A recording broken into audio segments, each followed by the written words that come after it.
Welcome to the Indie Author Showcase. I'm Chad Robert Morgan. And I'm the sleepy one. You're the sleepy one. You woke me up. I'm still the sleepy one. I was the one that had to drive to Pasadena. You got to go back to bed, Mr. I'm sick. I want to go crawl back into bed. I'm the sleepy one. Uh-huh. I'll get you a little bedtime tea and you can go to bed after this. Mr. You didn't seem the least bit sleepy when you're on the computer playing with the friends and all that kind of... Because, that's how kids play. On the internet, which is a series of tubes, Of course. Of course. Yes. Everyone knows this. Yes. Especially us hip old people.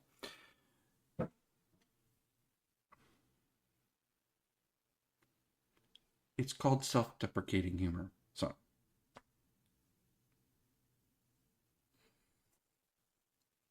Anywho. First, let's start with an errata. Okay? Okay? So, last week we reviewed Venus Rises, right? Now, in all fairness, because we were looking this up, because we wanted to get all the information correct, and we pulled up a review. It says this was Jason Brown. Well, Jason Brown, I guess, was the name of... No, it says right here, written by Jason Brown, right here on the review, right? If you look on the cover, it doesn't say Jason Brown. It says Jason Birdsall. Okay? So, Jason is now following us on Instagram. He saw the podcast. He was very excited that we had the review, but he's like, but they got my name wrong. And I'm like, oh, that is so embarrassing. So, first of all, apologies for getting the name wrong. Second of all, we did look it up on another review, and so some other review had it wrong, right? So, of course, I guess we could have just read the cover, I suppose. Maybe. I mean, it is saying that, or I mean, I was just wondering if I misread it, like that was the name of the reviewer, but no, that's what it says. So, okay. But anyway, he was excited to see the review on the podcast. And this was something that I was talking about with WonderCon, is we talked to several of the authors that we talked to last year and got their books and started the podcast. And they were very appreciative of being showcased on the Indie Author Showcased. Showcased on the Indie Author Showcased. Yeah. You know what I'm saying. They were happy about it. So we're having a positive impact, even though our audience has not grown as much as I would like it to grow. It has gotten a positive impact. And so, hopefully we will keep on doing this and we will keep on spreading the love. Second note is I saw a YouTuber says, oh, here are the 16 great indie authors that I met at WonderCon. And we weren't one of them. In fact, didn't talk to us, didn't talk to Todd, didn't talk to Casey Cordell, didn't talk to our neighbors to our side. There was a lot of them that she didn't talk to. Didn't talk to the people over at Mask of Halaya. Did talk to Megan Haskell, did talk to Cynthia Diamond. Did talk to a couple of people whose books we have gotten since then. Did talk to Matthew Wolf, right? So I replied to her on the YouTube comments. I said, sorry you missed us, but good news is most of the people you've talked to, we either have already reviewed them on the podcast or their books on our TBR list. And so she started following us. Oh, podcast for indie authors. We're going to start following you. And I let them know that the first weekend of May is going to be the halfway into Halloween festival.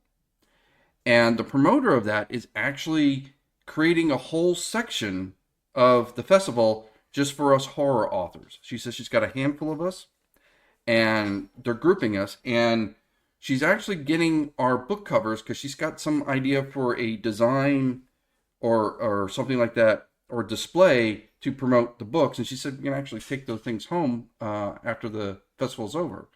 So I'm really excited This is only the second year they've done this, but this promoter, she's been hustling, right? I've been seeing her on almost every single convention, no matter how big or how small, promoting this halfway in the Halloween festival. She's working hard on the Instagram, working with the other vendors and everything like that.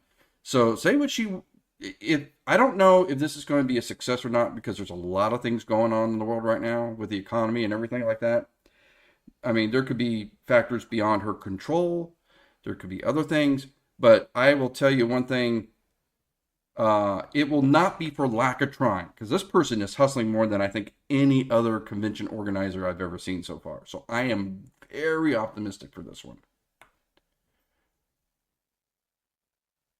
Okay. Another bit of convention news. Monsterpalooza is expanding. Wow. Yeah. So it's going to be not only the entire Pasadena Convention Center, but I think they're taking like the theater next door and taking that room over. So I think there's going to be like something like 20 to 30% more vendors at Monsterpalooza than before. So really big. Really big. Really, really big. I mean, that I think is still going to put it shy of Midsummer Scream, but it's starting to compete. And if you're talking just vendor space. Now, we've been to Midsummer Scream. That one is Long Beach Convention Center. That is huge. But half of it are haunted mazes, right? So only half of it is the vendor space. Half of it is the haunted mazes, which is actually fun. We had fun last time we were there, right? With the, I think if you're talking just vendor space, this expansion is putting it on par with Midsummer Scream, vendor space to vendor space. I think I'll have to actually see it before I can say for sure. Because the Pasadena Convention Center is not nearly as big as Long Beach, but if it's taking a whole third room, that might tie it up a little bit. I'm hoping I'll have to wait and see. So definitely check in with us after May, and I'll report back to let you know how big that was.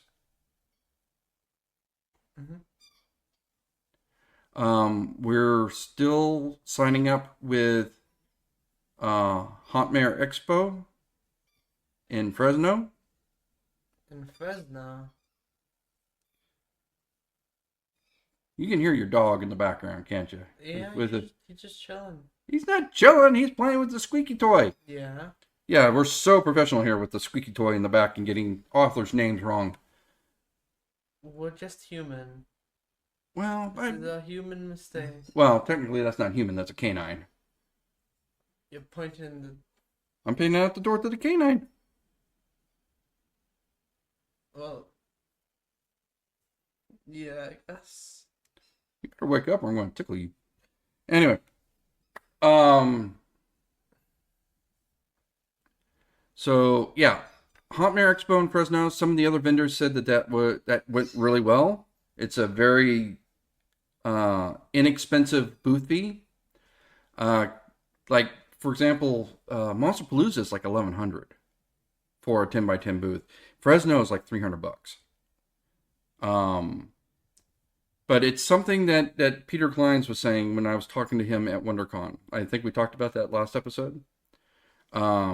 So, just a quick recap. We know him casually. He used to host the Writers Coffee House in Burbank over at Dark Delicacies. He recognized me. He came to talk to one of our neighbors. Apparently, they know each other and they worked on a project together. Recognized me, which surprised the hell out of me because I was just like some dude that showed up at the coffee house. But, I was stoked. We got to talking. And one of the things that he said was, you're never a hero in your own hometown. So I'm hoping that we're not going out of state because it's still Fresno, it's still California, but we are leaving the LA Orange County area. So I'm hoping that that kind of brings us into a new audience and expands our reach a bit without having to go really overboard with costs and everything like that. Mhm. Because out of state can get expensive, and books are a hard sell, right? Mhm. So here's fingers crossed that things will go well. But I am cautiously optimistic. And I think that's all the updates on vendor stuff, on convention stuff. Oh, joy. So a few updates on what our fellow indie authors are doing. So we talked about this a little bit last show, but our friend Dicey Grenner is part of a horror anthology that just came out called Vixens of Horror. It's just a toy. So that's out. That's already getting some really good reviews. Not a lot of reviews, but the reviews that it's got are extremely positive. We have our friend Scott Harper. His next vampire book, Blood Quest, is due out, I believe, in about 3 weeks. And then, what else was I going to say? Oh, our friend Casey Cordell will be at Midsummer Scream, and I don't have the promo code, but I think she said you can get a discount on your tickets if you use promo code Cordell. I really should look that up to be certain. If it's wrong, I'll flash it on the screen. One other thing is this might be the last podcast we put on Podbean. Oh. Okay. So what's happening here is right now I don't have the money to renew Podbean for another year. It's like $350 for the year, right? The advantage of Podbean is that, one, if you are successful enough, which currently we are not,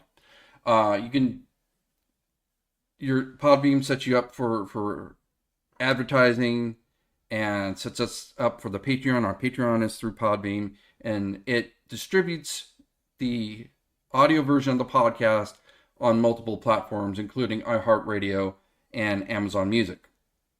Okay? So, but it's an expense that I'm still trying to work out of how I'm going to pay for it, because again, we're not really getting any revenue for this podcast, and by not really, I mean none at all right now. Now, if you want him to be in a better mood when we do this podcast, send us money. Buy our merch. He would smile if he was being paid to be here. Does this look like the face of a person who wants to be here? No. Why? Because he's not being paid. You want moody teenager? Quit not paying us. You want happy teenager? Give him the money. He still won't be happy, but at least he'll be motivated to fake it. Now, am I wrong? A little, yeah. Wait, no. Yeah, I didn't think so. No. I'd still be miserable. I said that. I said you'd be miserable, but you would fake it. Yeah? Yep. See, right now he's not even motivated to fake it because he got no money. So, how are you going to get money? Watch the podcast. Share it with anybody you know. Get enough viewers on it on Podbean or Spotify, and we can start getting some sponsorships, and we can make a little dough. Otherwise, moody motherfucking teenager. So, with that said, I am doing something with the finances. If I can pay them before they completely cut us off, I might be able to preserve Podbean. Otherwise, we are going to be restricted to YouTube and Spotify, which whenever I promote the show, I'm promoting it on Spotify anyway, so I'm fine with that. But we actually have something like 3 times as many downloads on Podbean as we do Spotify right now. So, trying to preserve that. So, we'll see. But if we disappear on everywhere else, we'll still be on Spotify and YouTube. And German Shepherd squeaker toy. I'm telling you, that will probably show up on the audio. It probably will. Probably will. Okay. Book time? That's business, so let's go ahead and go to book time. No. That's your job. Oh, okay. I see.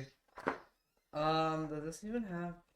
Actually, yeah, I was going to say, does this one actually have a back of the book? Because I think the back of the book is saying, This is an advanced reader. Is the advanced reader copy. Yeah, that doesn't help, does it? No. So we don't have a back of the book, do we? Yeah, no.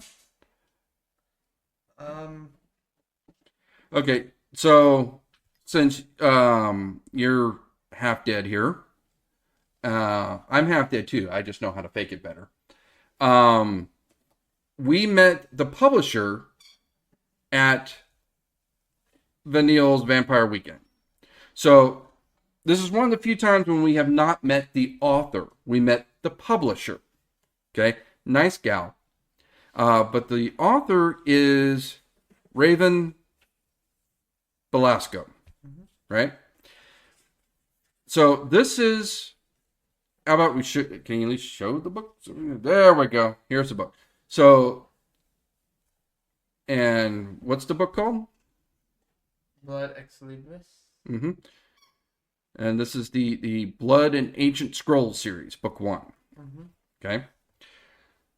Reading this book, I'm like, I know somebody who would really appreciate this book. Who do you think I'm talking about? Who? Who do you think? I don't know. Well, what other book have you read that's full of sex and vampires? I don't know. I've never read a book like that. Yes, you did. Yes, I have. I'm lying to you. Badly. Yes. I've never read a book like that never in my life. Uh-huh. So I sent a message to our friend Dicey Grunner and say, hey, this is really up your alley. And you know what she said? What? Yeah, we've had her twice on the podcast already. I love her. She's great. I'm like, well, of course you have. You're always one step ahead of me. She's like, we've had her on twice already. Okay, you're 2 steps ahead of me. So,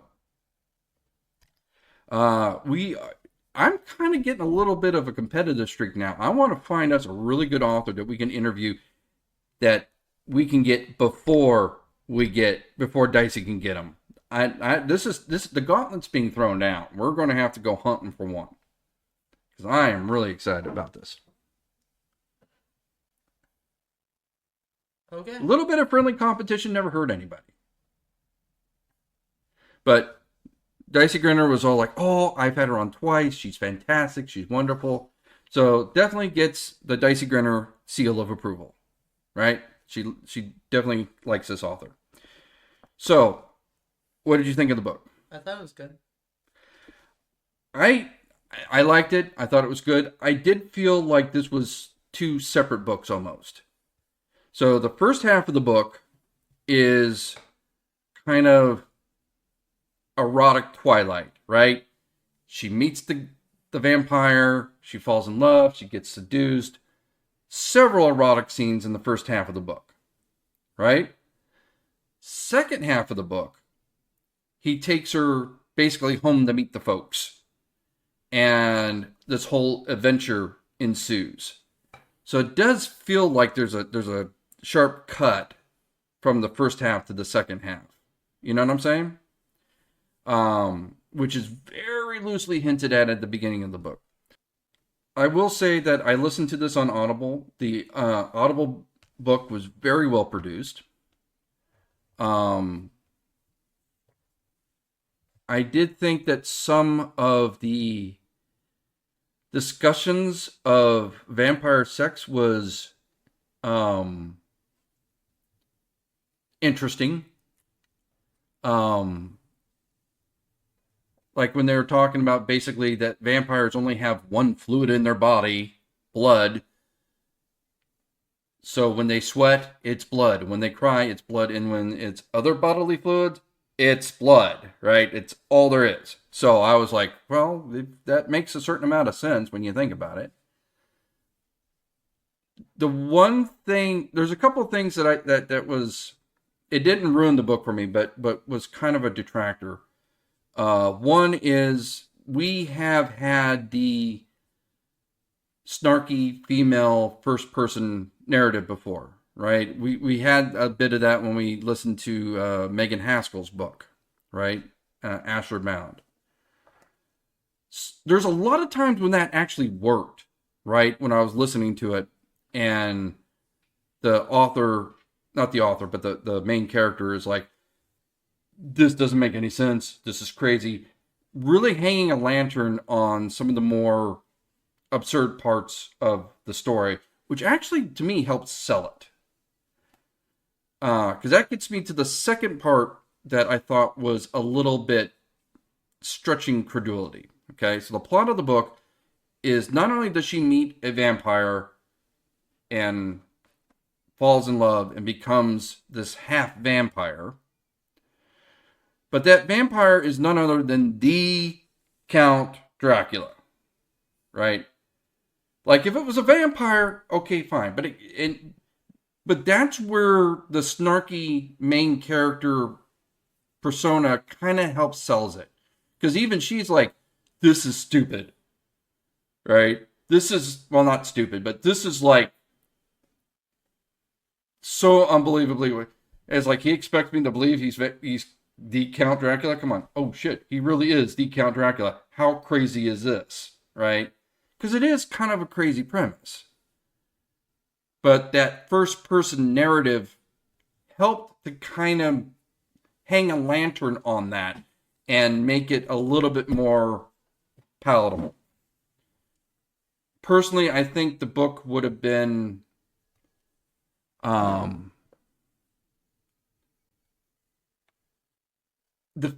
it being Dracula, I thought was a little bit of a distraction. But she steers into this 100%, right? Like, did you read the author notes at the end where she's talking about how she researched the history of Vlad the Impaler and the Sultan, and he was the Turkish Sultan that he had a war with and all that kind of stuff? Because there's a lot of deep history in there that she has incorporated into the story that you don't really even get until the second half. You know what I'm saying? Did you read that part? No. You pretty much stopped after the epilogue, right? Mm-hmm. Yeah.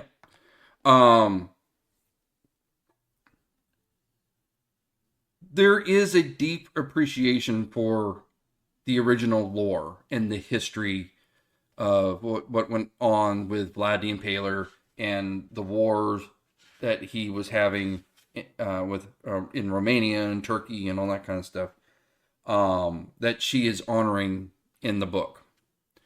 In fact, there is a lot of Romanian and Turkish language that she has researched and sought out help to get right.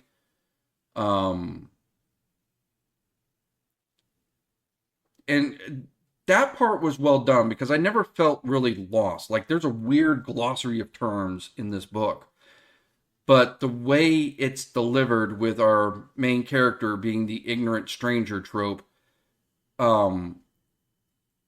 it worked really well, and I thought it was explained well. In fact, if anything, it was a little too well, because there's one part in the earlier parts of the book where the story kind of stops for a chapter, and the main character in Dracula is basically having a history lesson, right?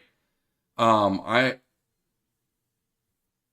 think that chapter could have been worded differently, or maybe that the information peppered out throughout the books a little bit. But those are my only critiques in the book. I thought that the story was solid.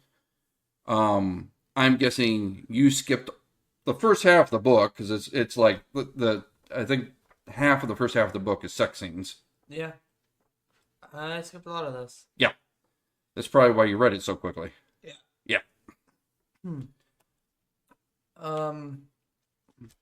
No, I give a lot of it. The one main thing I like is that it feels like at times they felt like they knew that this like some of the parts of this were like a little absurd, Mm-hmm. and I feel like by swinging into that 112%, I felt like it landed a lot more because they were like, oh yeah, this is absurd.